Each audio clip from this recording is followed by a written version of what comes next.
Hey, what's up? I'm Damaris Johnson. I want to thank you for taking the time to check out this video as I speak to you about something that is on God's heart. I really believe the message that God is looking to get to the body of Christ is a message that will awaken the body of Christ to the social unrest and injustice that is taking place currently. There is a revolution, or the rumblings of a revolution taking place. The white society, specifically Generation Z and Generation and the millennials are fed up. They have taken a stance against the injustice, against the police injustice, against the civil unrest, against the civil injustice, against the economic injustice. They are voicing their unhappiness. They are voicing their disdain for how the American government is treating Black America. And that's wonderful and that's great. But guess what? They shouldn't be the leading voice in that cry. They shouldn't be the leading voice in that fight. The leading voice should be the church of the living God. It should be the believers who claim Jesus Christ as their Lord. Why do I say that? Because Jesus is a king. And the king's focus is on the poor and the needy, the widows and the fatherless. And that is a description of what Black America is dealing with today.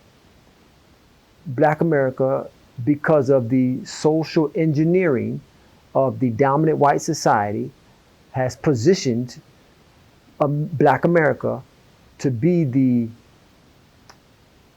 underclass, so to speak, to be the marginalized, to be the economically excluded, to be the poor of the community. And it all began with the enslavement of the Africans, and who are now the Black American descendants are experiencing the onslaught and the trauma and the effects of it. And I'm generally speaking here, you have some success in Black America, don't get me wrong. But generally speaking, as a whole, the wealth gap between Black American families and white American families is increasing yearly. The poverty rates are not getting better at all. So much so that there was a recent hearing for the HR 40 bill in the Judicial House, and a representative by the name of Sylvia Garcia asked the question. She said, what would Jesus do about repairing the harm to Black America due to slavery? What would Jesus do about reparations? And the clergyman that was at the hearing didn't answer the question for whatever reason. But that question stirred me, and it sent me to my knees before God, because I want to be able to have an answer. And that answer is comprised in this manuscript: God's will, Black America, and reparations. Poured in my heart. I'm talking about the Lord poured in my heart the revelation of Him being a king, Him being a judge, and Him establishing justice in the earth. This is what Jesus came to do. I wrote a chapter that deals with the reparative nature of God. I'm just talking about the natural inclination that God revealed of who He is, and Jesus put an exclamation point on who God is as a father, as a king, as a lover of humanity. The natural inclination I bring out by sheer nature of Him being God, a remunerator. I use Hebrews, the 6th chapter, where it says, he that cometh unto God must believe that He is, and that He is a rewarder of those who diligently seek Him. That word rewarder there is the word remunerator. It's literally one who looks to bring one out of poverty and into the abundant life Jesus Christ came. One who fights for one who's in poverty. One who looks to build wealth systemically, generational wealth in one's life. This was the mind. This is the nature of who God said. He says, he that comes to you got to believe this about me, or you can't walk with me. He must believe that He is, and that I'm a rewarder of those who diligently seek. He that cometh to God. That word cometh has to do with you walking with God, you living with God, you moving with God, you being a godly man, a godly woman, a godly person. You must believe that He is, and that He is a remunerator, that His war is with your poverty. The natural inclination of God is to bring the poor out of their poverty. That's why you see from Genesis to Revelation, he's always admonishing his people to remember the poor, to do for the poor, to lead for the poor, to systemically put things in place to bring them out of poverty. Whenever there was a unjust affliction, whenever there was unjust gain by an oppressor over a particular people, he would always find a way to rectify that through reparations, through repair.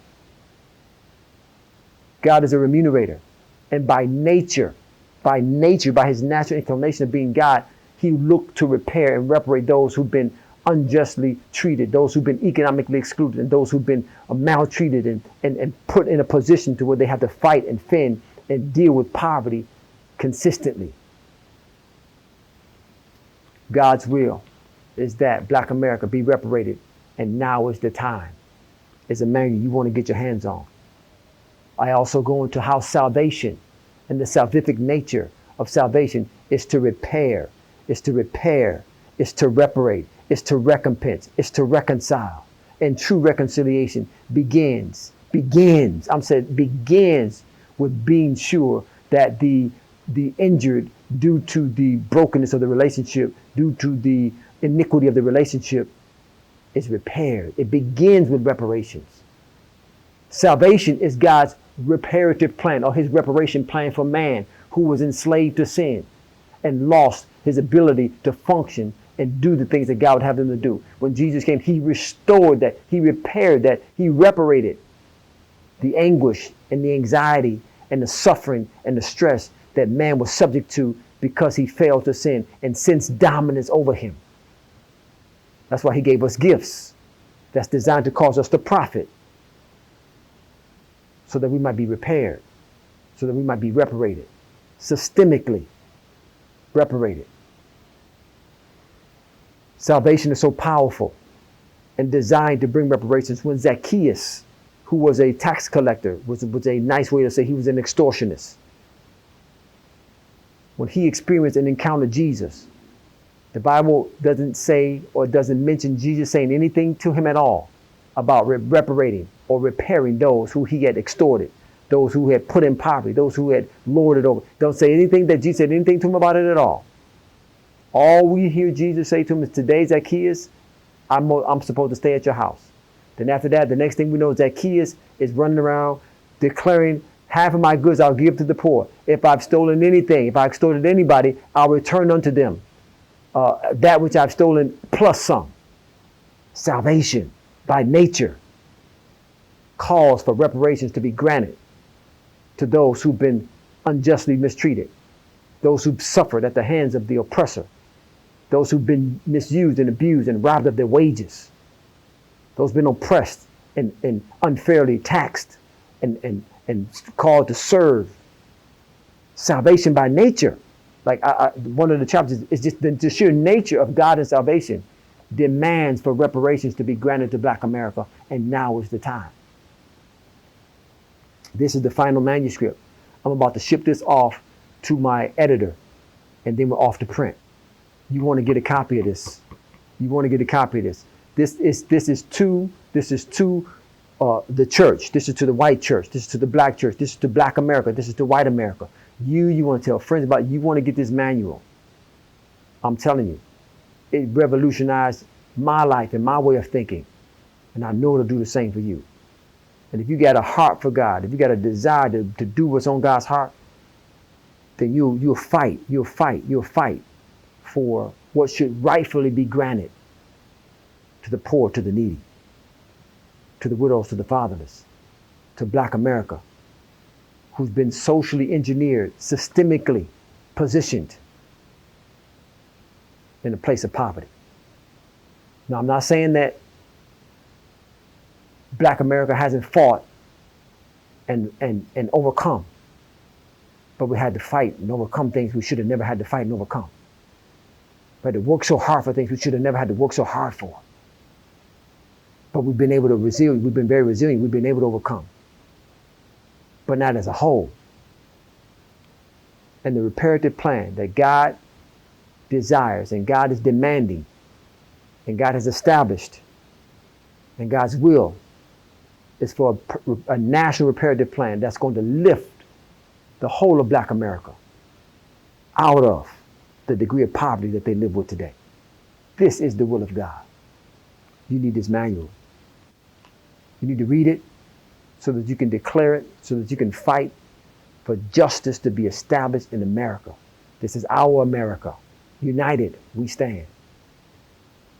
God has designed this America so that his gospel can go around the world. And Black America, you have a major part. You have a major part in declaring that gospel around the world. I go into another chapter where we talk about the role of the Black church in this end time and how it's connected to the reparations that God is going to grant to Black America, so that we have the resources and the wealth to do what God has designed for us to do. And that's to be a leader nationally in carrying the gospel to the world. This manual will empower us, equip us, and reveal to us what the will of God is in dealing with the 400 years of oppression, the 400 years of unjust economic gain, the 400 years of suffrage that Black America has gone through. White church, Black church, white society, Black society, white man, white woman, Black woman, all have a role to play. And I bring it out in this book. Now is God's will and God's time for Black America to be systemically and economically empowered to come out of poverty and to be in the nation God has called us to be. God bless.